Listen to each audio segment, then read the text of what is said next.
Welcome to another episode of Smash JT. Today, I want to talk to you guys about a little bit of a personal story of my journey with YouTube, taking it full time, and some of the challenges and struggles I faced throughout. Smash JT. So about 3 years ago, maybe a little bit more than that, I was let go from Qualcomm during a fairly massive layoff. I was a technical document writer for them and making pretty decent money, so it was a good job, and I didn't want to really leave it or, find something else because they paid well.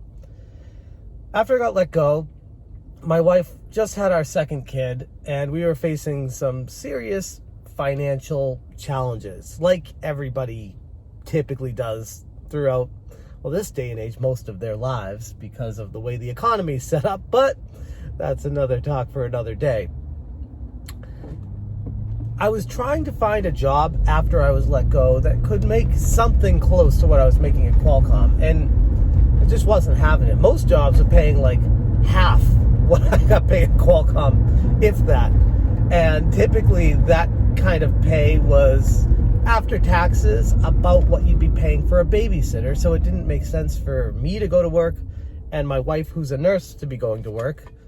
So I decided just to do the whole stay-at-home dad thing until I found a better position. More time passed, and I found myself just sitting at home, applying for jobs, and then hanging out. The kids were at school. I'd be like playing video games or watching movies, wasting time. And it got a little bit depressing. It got sad. I felt useless. I felt like I didn't even have a purpose. And that's when I decided to start a YouTube channel.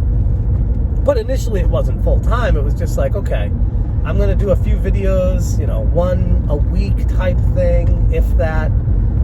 Focus on the content, focus on making sure I do it as good as possible, as professional as possible, and as entertaining as possible. I wanted to make sure that I wasn't wasting people's time. I wanted to make sure that the videos I was putting out there were somewhat useful, like how to install a new hard drive to a PS4, or rarest games, or my favorite NES games and why, things like that I thought other people would find useful, and then went on to reviews and things like that. Typically, most videos I made didn't get any views whatsoever. Like, I'm talking under 30 views for the better part of the first 12 months, which is funny because I don't know why. I didn't know anything about YouTube. I didn't know how it worked. I didn't know how editing worked, video production, all that stuff. So when I published my video the first time, I remember loading it up in the middle of the night, wondering if it has hundreds of thousands of views. And I was wondering how many subscribers I grew to because I put a video out there, and oh my god, what am I going to do with all this popularity once I actually publish this video? And yeah, the reality is quite jarring, and we all know it doesn't work like that now. Well, at least most people know it doesn't work like that. People who don't do YouTube may not know that because people might be as ignorant as I was to the whole idea of how YouTube really works with networks and advertisements and connections and the algorithm and mixing that all together to what you actually get for views. It's not like what I thought it used to be. So with that being the case, of course, I was like, okay, that's a harsh reality where I publish a video and it doesn't get any views, zero. It got 0 views the first 48 hours.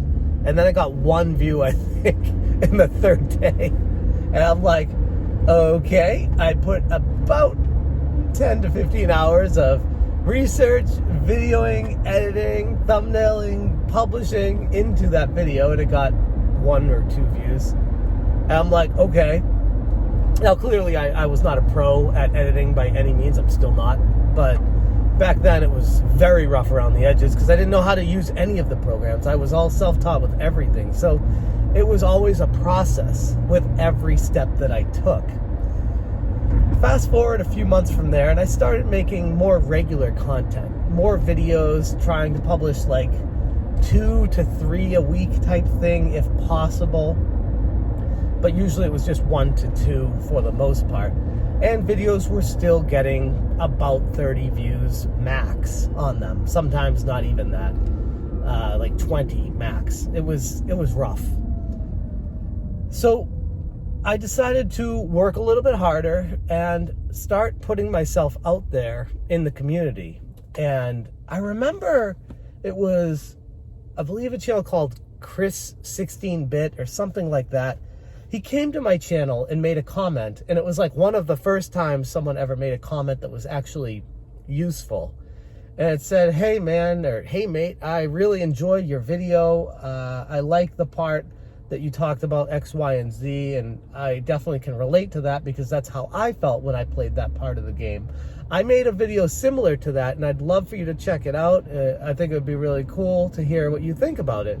And I was like, holy crap, someone noticed me. I don't know who this is, but they actually took the time to watch my video and make a well thought out comment like that. And I'm like, holy crap, I absolutely have to go check out this guy's channel.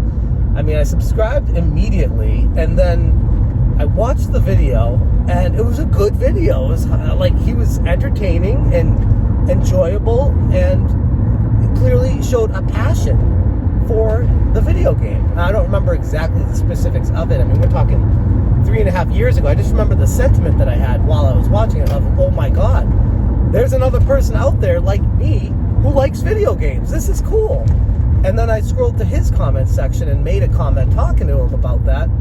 And then I was like, oh, let me see what other people wrote here, and saw how there was a little bit of a community behind that, and people that were talking on the regular. I loaded up a different video, and same commenters on a different video talking about their feelings of that video. And I'm like, okay, so that's how you grow your channel. You have to actually reach out and talk to people and get them to pay attention to you, because you can't just make something, if you build it, they will come. That doesn't exist anymore. So that was kind of like a very obvious now, and most of you are probably hearing this like, God, you're a moron, but that was a very aha moment to me back then. And you have to remember, like, YouTube was brand new to me. I never did anything in the realm of YouTube when I became a content creator. It was just kind of like, okay, I'm going to make videos and grow my channel and maybe try to make a business out of this.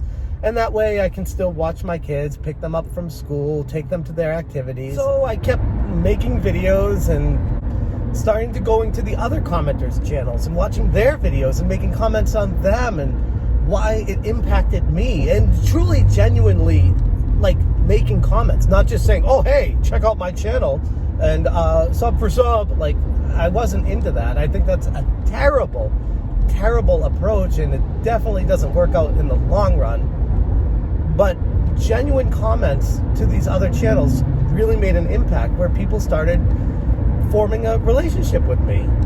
People like CM Retro or MC Murr or even Captain Retro, and that whole group of people, like everybody from that group of retro community talking about their passions, having live streams, sharing in their memories, and just having a great time. And it completely transitioned the whole purpose of why I was making my YouTube channel in the first place. And that word purpose is very important here, because that's why I kept being persistent with YouTube. It gave me a purpose. It made me wake up in the morning and be excited to do something, to make something and create something new that doesn't exist. Giving my own opinion on something that nobody else has done before. And even if they've talked about the topic, giving a unique perspective and backing it up with why I feel that way. And then having a conversation with you guys. Like, that was the best part about YouTube. The purpose it gave me. Maybe that's selfish, but it's the truth. And I loved it for that. And I can't thank YouTube enough for that. But the way YouTube has grown, it's become absolutely unmanageable for the company of Google to figure out what's heads or tails and what the hell they want to do with it. And I don't want to go off on a tangent down there. I've already made videos about that, and I'm sure I'll make plenty in the future. But the point being, Google doesn't really care about smaller channels. And I've kind of come to learn that maybe that's okay. Maybe the point of YouTube isn't to get big. Maybe the point of YouTube is to give yourself purpose, to grow a community, to have a conversation, to move the conversation to a better place, and maybe learn something that you didn't know before. Talking about games, what's coming out, what's good and what's not, and why. Finding people that have similar interests to you, and then using that to your advantage, because you know if they're playing a game and they like it, most likely you're going to like it too, and vice versa. So that's what kept me motivated to keep making more videos. Is it was a very self-fulfilling prophecy of making a video and then getting that high of people commenting and then talking back with them and having the conversation, and then I couldn't wait to do it again the next day and the next day and the next day. That's when I ultimately decided to take the channel full-time, because I'm like, I'm not really doing anything outside of this anyways, and it seems to be going in the right direction. Why not make more videos and try to stick to somewhat of a reasonable schedule of uploading 4 to 5 times a week, which was very challenging.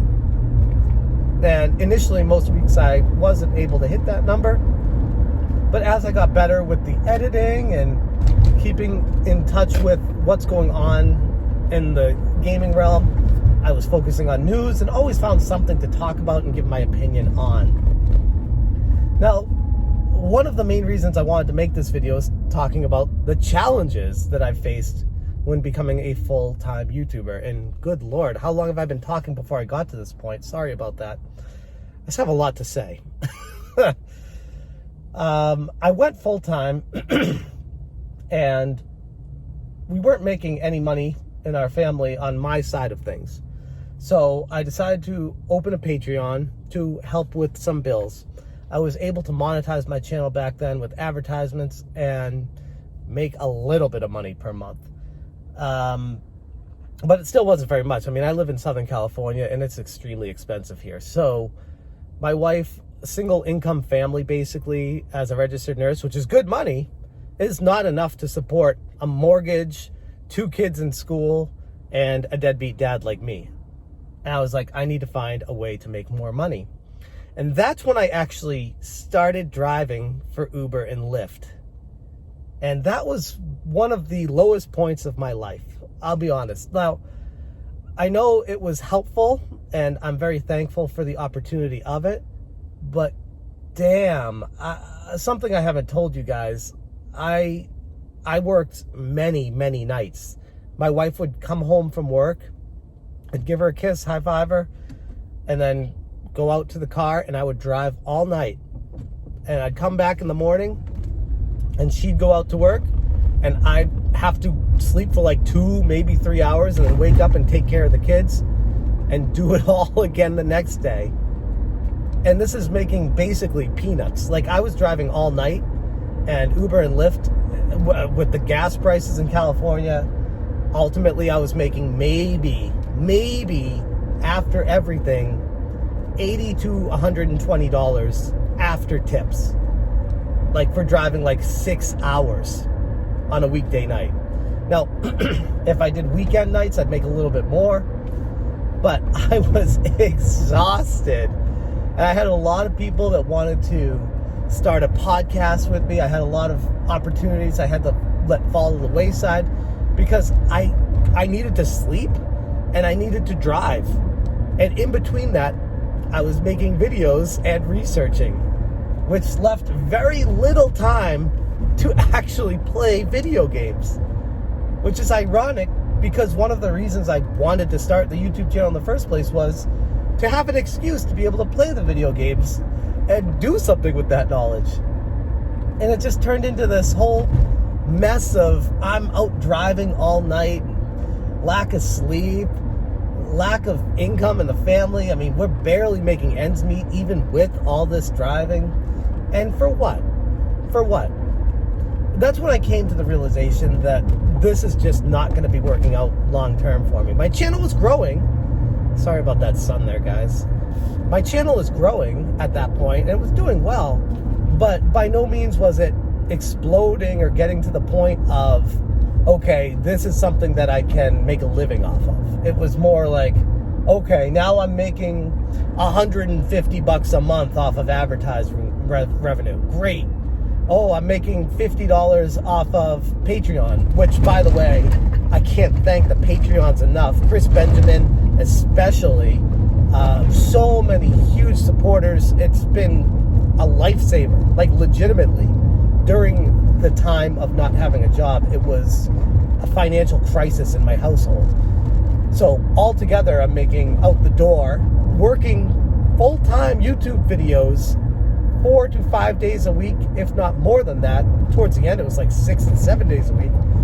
And I'm making $200 a month. A month. Like, it's not something like, oh, $200 a week. Oh, that's not that great, but we can try to figure it out. Like $200 a month, that's $50 a week. It was just not realistic to keep that up, which is why I started driving for Uber and Lyft. I'll probably talk about the Uber and Lyft in more detail in a future video, because, like I said, as much as I hate how they use and abuse the drivers, I don't know what I would have done without them at that point in my life. It was something that fit my schedule. I was able to keep making the YouTube videos, and I could turn on the meter and go drive whenever was convenient for me. So I have a newfound respect for Uber and Lyft drivers after doing it for the better part of about 2 years is when I started doing it. Always tip your Uber drivers, by the way, and Lyft. I mean, they do not pay the drivers enough. Don't be cheap with them. That's what I've learned. I will always tip going forward now. It's funny, too, because I'd bring people to bars downtown, and I'd drive like, it would be a while. It would be like a $15 ride, and they wouldn't tip me. And then they'd go in and buy drinks and tip $1 on every drink. And I'm like, I just drove you for like an hour, made $15, and you don't even tip me. But anyways, I digress. Point of this video is going YouTube full time this day and age is extremely challenging. Like, unless you already have the financial backing or live with your parents still, being able to have a full-time job and be able to make these videos as often as some of you guys do, I am beyond impressed. Like, nothing but respect to all the creators out there that are small-time creators that are just doing it for the love of the game. And if they grow big, great. And if they don't care. They still have a passion for it. There's so many YouTubers out there like that don't get the attention they deserve, which is why I started the SmashJT.com website, which is why I wanted to highlight them, because I genuinely respected their hustle. I just know how hard it is to get started this day and age on YouTube with anything, even if you're doing something unique. There's a paradox of sorts this day and age when starting a YouTube channel fresh, because you cannot grow to the extent of these gigantic channels at all. So everyone always says, oh, go into it with the mindset of just have fun with it, make it your hobby. But the paradox is, if that's how you go into it, then viewers typically aren't going to give you the time of day over the established channels that don't do it as a hobby, that have a complete focus, that are doing something unique, that are doing something special. If you're doing it just as a side hobby or a hustle, especially in the realm of video games, which is inundated with so many channels out there, it is extremely frustrating to hear people say, oh, just do it as a side hobby. If you grow, you grow, and if you don't, you don't. You can't half-ass YouTube. But I found out, even if you full-ass YouTube, even if you do it full-time, it is still something that most likely will not work out in the realm of video games, even if you give a unique perspective. People already have their lines drawn in the sand. They already have the creators that they're watching. They already have all the channels. They have everything's already set. The market has matured, which makes me worry for the future of YouTube. And I don't want this to turn into a whining complaint session. It's just one of those things that I realized when I went YouTube full time. I saw Sean Long do it, and I'm like, oh, he just makes videos talking about video games. And he went full time, and he went from like 5,000 subscribers to like 55,000 subscribers in like a 4-month period or 5-month period. And I'm like, oh, so that's all it takes is just to go full time and make more videos, and the community will notice you and you'll get more subscribers. It doesn't work like that. Once you learn about the backroom dealings of these networks and how they push each other and advertise and promote and share, it's competition that an individual creator, an independent creator cannot compete with. And that's truly unfortunate. But anyways, I've rambled for way too long about my struggles as a full-time YouTuber. And I figured I'd just kind of drop this information in there for you guys in case you were wondering what it was like on my journey. There's a lot to unpack here. And if you guys want, I can make a part 2 in the future. That's all I got for you today. Thank you so much for watching. And as always, you stay smashing.